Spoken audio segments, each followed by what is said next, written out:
కంగారుగా కిచెన్‌లోకి వెళ్తున్న కమలని చూస్తూ, దీనికేమైంది అని జగదీశ్వరిదేవి అనుకుంటూ ఉండగానే, ఎవరివో అడుగుల చప్పుడు వినిపించడంతో మెయిన్ ఎంట్రన్స్ వైపు మళ్ళింది ఆమె దృష్టి. అటుగా చూసిన ఆమెకు మాలిక మరియు ధనుష్ నడుచుకుంటూ వస్తూ కనిపిస్తారు. మాలికను చూడగానే జగదీశ్వరిదేవి ఫేస్ ఎక్స్‌ప్రెషన్స్ మారిపోతాయి. చిన్నగా ఆమె పెదాల మీదకు నవ్వు వచ్చి చేరుకుంది. జగదీశ్వరిదేవిని చేరుకుంటూ గుడ్ మార్నింగ్ మేడం అని విష్ చేసింది మాలిక. పలకరింపుగా జగదీశ్వరిదేవి నవ్వింది. ధనుష్ కూడా విష్ చేస్తూ ఉండగానే మెట్ల వైపు నుండి హేమంత్ గొంతు వినిపించడంతో అందరూ అటువైపు చూశారు. వస్తూనే మాలికను పైనుండి కింది దాకా పరీక్షగా చూశాడు హేమంత్. అతని చూపులోని భావం ఆమెకు అర్థం కాలేదు, కానీ ఆ చూపులో ఉన్న కోపం మాత్రం చాలా స్పష్టంగా కనిపించింది. ఆమె కూడా హేమంత్ వైపు చూస్తూ, ఏంటి ఈయన పొద్దు పొద్దున్నే కాల్ చేసేలా చూస్తున్నాడు, ఏం జరుగుతుందబ్బా అని మనసులోనే అనుకుంటూ ఉంటుంది మాలిక. అతన్ని అలా చూడగానే ఆమెకు కూడా కోపంగా చూడాలనిపించింది, కానీ ఎంతైనా బాస్ కదా అని నవ్వుతూనే ఉంటుంది. అదే నవ్వుతూ ఆమె విష్ చేస్తూ ఉండగానే అంతకంటే ముందే హేమంత్ తన గంభీరమైన గొంతుతో ప్రాబ్లం ఓకే అయిందా అని ప్రశ్నిస్తాడు. అతని గంభీరమైన గొంతు వినగానే మాలిక చిన్నగా తడబడుతూ హా సార్ ఓకే అయింది అని జవాబిస్తుంది. ఇంతలో కమల అక్కడికి వచ్చి బాబు గారు టిఫిన్ రెడీ అని అంటుంది. Dhanush and Jagadeeswari dining table వైపు నడుస్తుంటే హేమంత్ మాత్రం సోఫా వైపు నడుస్తుంటాడు. అది చూసిన కమల బాబుగారు టిఫిన్ ఇక్కడికే తీసుకురానా అని అడుగుతుంది. ఎందుకంటే ఎప్పుడైనా అర్జెంట్ వర్క్ ఉంటే హేమంత్ చాలా తక్కువ తింటాడు. అది కూడా సోఫా దగ్గర తినేసి అక్కడి నుండి అటే వెళ్ళిపోతాడనే విషయం ఆమెకు తెలుసు. హేమంత్ ఆమె వైపు చూడకుండానే వద్దు అని అంటాడు. వెంటనే ధనుష్ వెనక్కి తిరుగుతూ మరి డైనింగ్ టేబుల్ని ఇక్కడికి తీసుకురమ్మంటావారా అని కొంటెగా అంటాడు. అందరూ చిన్నగా నవ్వగానే కోపంగా ధనుష్ వైపు చూస్తాడు హేమంత్. అతని కోపాన్ని పట్టించుకోకుండా అయితే రా మరి, ఆఫీస్కి లేట్ అవడం లేదా అంటూ హేమంత్ వైపు నడుస్తాడు. కొంచెం చిరాకుగా అతని దగ్గర నుండి పక్కకు వస్తూ నాకు ఆకలిగా లేదురా, మీరు తినండి, నేను ఇక్కడ వెయిట్ చేస్తా అని అంటాడు. ఎందుకు హేమంత్ గొంతు వినగానే మళ్ళీ అడగాలి అనిపించలేదు ధనుష్కి. జగదీశ్వరిదేవి కూడా ముందుకు రాబోయింది, కానీ నానమ్మ నాకు ఆకలిగా లేదని చెప్పానా, ఇక మీరు వెళ్ళండి అని అనుకుంటూ అక్కడి నుండి బయటకు నడుస్తాడు హేమంత్. వెళ్తున్న అతని వైపే తదేకంగా చూస్తున్నారు అందరూ. అందరిలో ఒక రకమైన సీరియస్నెస్. ఎందుకంటే హేమంత్ ఇలా ఇంతకుముందు ఎప్పుడూ ప్రవర్తించలేదు. ఇంతలో ధనుష్ తేరుకుంటూ రాణి నువ్వు కంగారు పడకు, బయట నేను తినిపిస్తాలే, ఇప్పుడు నువ్వు పద అని అంటాడు. ధనుష్ మీదున్న నమ్మకంతో ముందుకు నడుస్తుంది జగదీశ్వరి. డైనింగ్ టేబుల్ దగ్గర ఇద్దరే కూర్చొని ఉన్నారు. తన మనవడు తినకపోవడంతో జగదీశ్వరిదేవి కూడా అంతలా తినాలి అనిపించడం లేదు. అందుకే ఏదో అంటి ముట్టినట్టుగా తిని చేయి కడిగింది.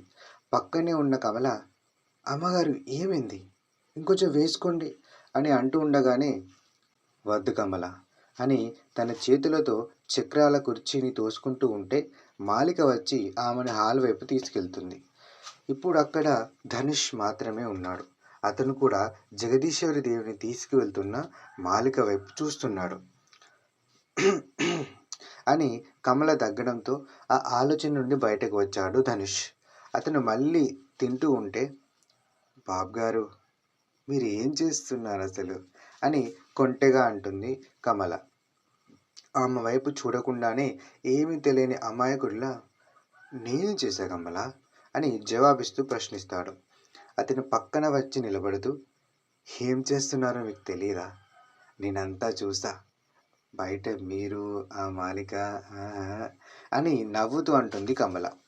ఆ మాట వినగానే అతనికి ముందు భయంగా అనిపిస్తుంది, కానీ తర్వాత కొంచెం సిగ్గుగా తల పక్కకి దించుకుంటూ అదా ఆమె కాలు స్లిప్ అయింది, అలా జరిగిపోయింది ఆమె అని అంటున్న అతన్ని మధ్యలోనే ఆపేస్తూ ఆపండి బాబుగారు, ఆమె పడిపోయిందో, మీరే పడేశారో నాకు తెలీదా ఏంటి?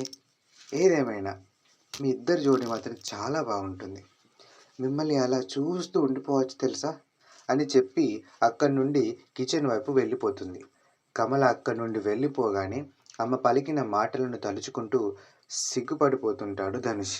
అతన్ని కిచెన్ నుండి గమనిస్తూ, చూస్తుంటే మన ప్లాన్‌లో మొదటి మెట్టు పూర్తయినట్టుంది అని తనలో తానే అనుకుంటూ పిశాచి నవ్వు నవ్వుకుంటూ ఉంటుంది కమల.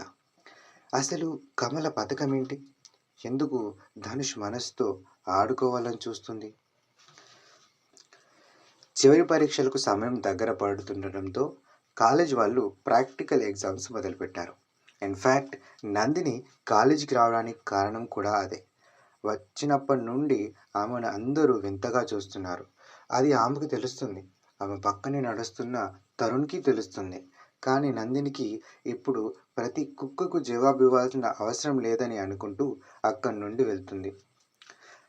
ఆ రోజు ప్రాక్టికల్ ఎగ్జామ్స్ ప్రశాంతంగానే ముగిసింది.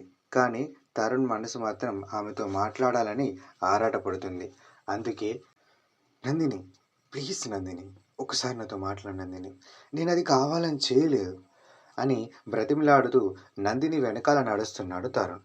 అతను చాలాసేపటి నుండి ఆమె వెనుక తిరుగుతున్నా కానీ ఆమె మాత్రం నోరు తెరిచి ఒక్క మాట కూడా మాట్లాడడం లేదు. చివరికి అతను, ఆగు నందిని అంటూ ఆమె కాళ్ళ మీద పడబోతూ ఉంటే నందిని దూరం జరుగుతూ, తరుణ్, ఏంటిది? పిచ్చేమైనా పట్టిందా అని అంటుంది కోపంగా. నువ్వు నాతో మాట్లాడకపోతే నిజంగానే పిచ్చివాడిని అయిపోతా నందిని అని చాలా బాధగా అంటాడు. అతని గుండెల్లోని బాధ అతని మాటల్లో కొట్టొచ్చినట్టుగా కనిపిస్తుంది. అతని బాధ చూడగానే ఆమెలో కూడా దుఃఖం తన్నుకు వచ్చింది.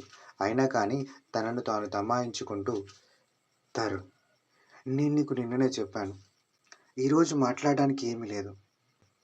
ఇంకోసారి నన్ను కలవాలని అనుకుంటే మాత్రం ఏదో ఒక న్యూస్‌తో రా.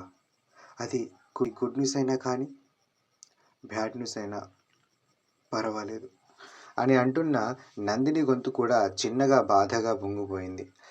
తర్వాత నేల మీద ఉన్న తరుణ్‌ని చూస్తూ, బాయ్ అని చెప్పి అప్పుడే వచ్చిన బస్ ఎక్కి అక్కడి నుండి వెళ్ళిపోతుంది.